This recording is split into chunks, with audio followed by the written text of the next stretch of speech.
Today, I'm talking to you about things that people would have talked about back in the early 1900s. And we're talking about things that people back then thought would be impossible. AI has a potential to revolutionize the educational landscape, and that's where we're seeing it going today.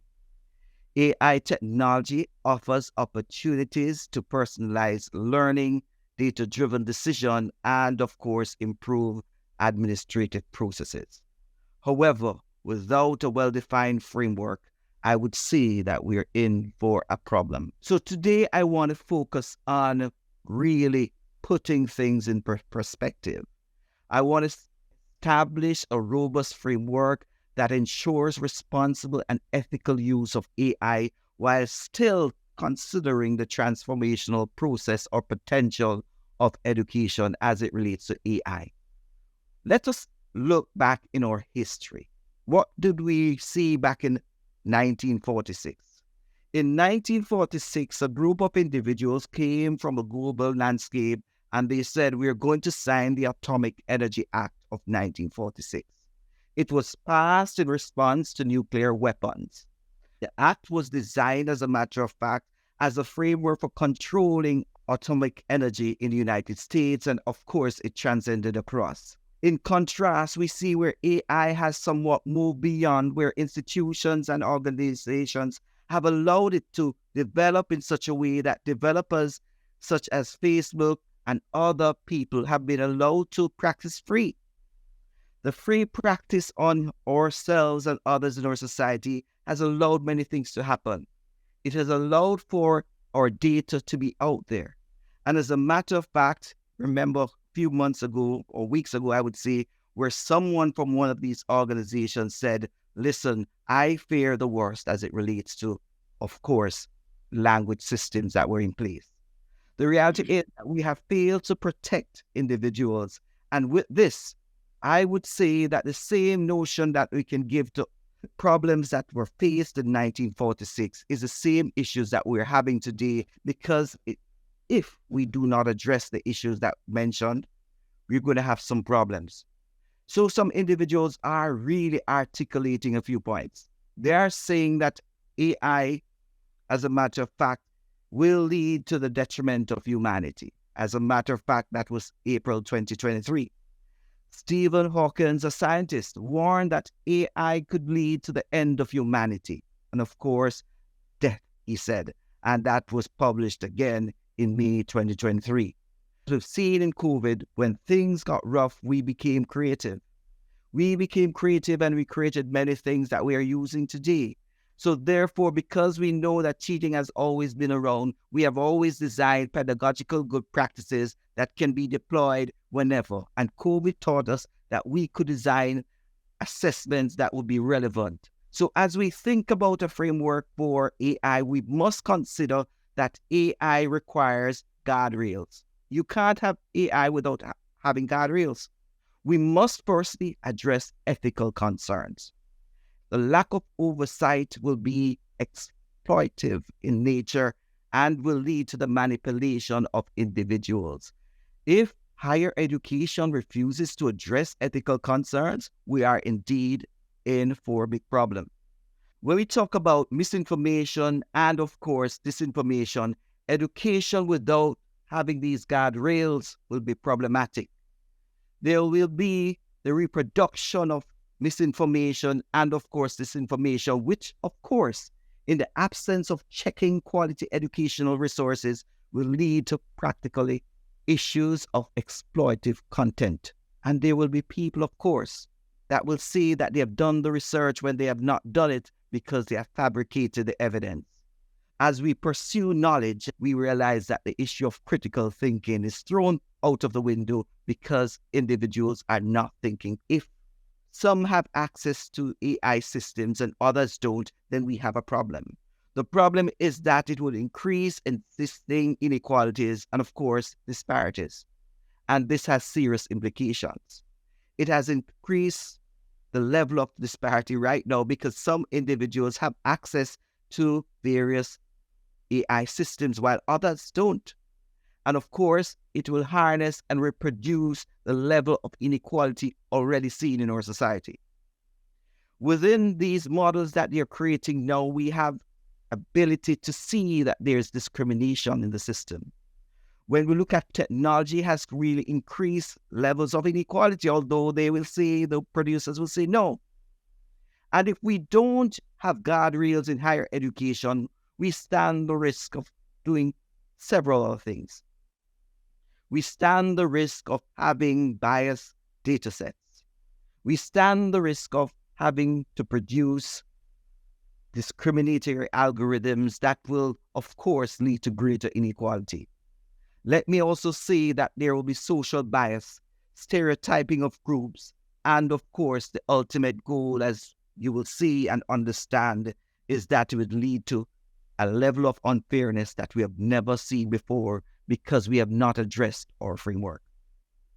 Within that structure, also, we must have guardrails as it relates to accountability. As educators and as individuals in higher education, if we don't have guardrails of accountability, then we are saying that there's no oversight. If we do not have oversight, then we lead to our own destructive nature as it relates to higher education. We have no principles on which we will stand because everyone can say anything and do anything with AI, and that would lead to a detriment. The detriment is significant. It's very significant because I can tell you at this point, there is a framework right now for AI as it relates to the 7 stages of AI. And if you look at the 7 stages of AI, I am concerned and worried about the final 2 stages, 6 and 7, because it's at that stage AI becomes independent, that it doesn't require human intervention. Is at that point AI becomes alien because it's no longer human intelligence, it's alien because it controls itself. And that is why we need guardrails. If we don't have guardrails or a framework to work on, we are in a position that we will be practically left out there wondering what happened because we did not consider the 1946 framework necessary to protect humanity, to protect education, to protect our language, to protect our culture, to protect our own dignity. We will have problems. And the problems we face is going to be immense. It's going to be large. And I say this because I want to say we need a framework. We need a framework that's relevant, that's flexible enough, that doesn't just think about language models, but think about any technology that higher education will use. We need a framework that will ensure that you and I are protected and that we are working as partners with AI systems that will ensure that our productivity increases and we still have human oversight. I started on a journey to categorize what sort of framework would higher education require. And I had some battles. I continued to hear about ethical framework. And I'm saying, yes, ethics is important. But I'm saying to myself, it's more than ethics. Because when you think about language has created our culture, language has created the values in our society, language is our education, it's our history, and through that power of language, it must be used correctly and designed correctly. In designing that, I thought about 5 dominant principles that emerged from the literature I reviewed. The first one was ethical principles. And when we talk about ethical principles, we're talking about designing stuff that individuals are not left out, for ensuring inclusion takes place. And of course, the other principle that came out within the theme, its thematic, was design principles. Whatever you design from the start to the finish must be designed within the context of including individuals and not excluding them. As a matter of fact, these principles are roughly based on the themes that I've suggested here. I have created 40 principles which I'll share. And we have to think about the legal and regulatory framework and compliance issues. Education should not be in the position that they do not consider legal regulation and compliance issues. If not, we have to set our own agenda in our universities. Big tech over the years have not addressed it. They have not addressed it in such a way that it reaches a point that they realize it's a problem and they run to the Congress in the United States and say, we have a problem. As higher education individuals, we have to consider ethical principles, design principles, security and safety, and of course, societal impact. And we must consider the regulatory and compliance factors necessary. Now, without these, I would say we are in for a problem. Without having a framework and there's no accountability, just imagine there's no accountability of using AI technology in higher education. Yeah, we must take the actual time to really reflect, because if we go down the road of not having a framework in university that considers ethics, design, safety, societal impact, and legal implications, we will have a problem, as a matter of fact. And in summary, let me just say, if higher education institutions do not address this, I would say that we will develop unfriendly AI strategies.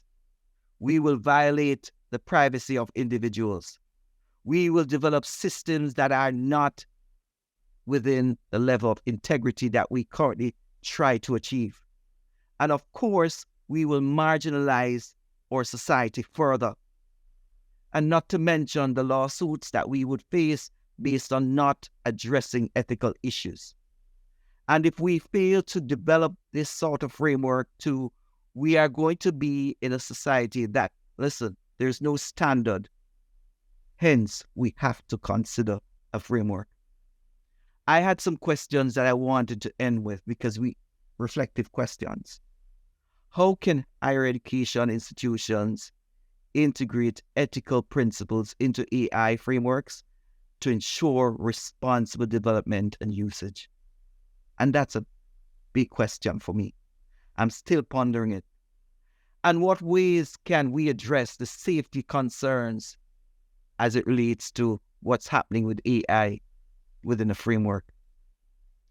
And how can higher education, which I think is so important within your context, begin to consider the societal impact of AI, including addressing biases, inequality, and unintended consequences? Let me say, we are in a time that is relevant to everyone, a time that will change our perspective, a time that many individuals will say, I don't want to be on the AI road or bus. But let me tell you, AI is here to stay. Our students are using it in more advanced ways than you can think.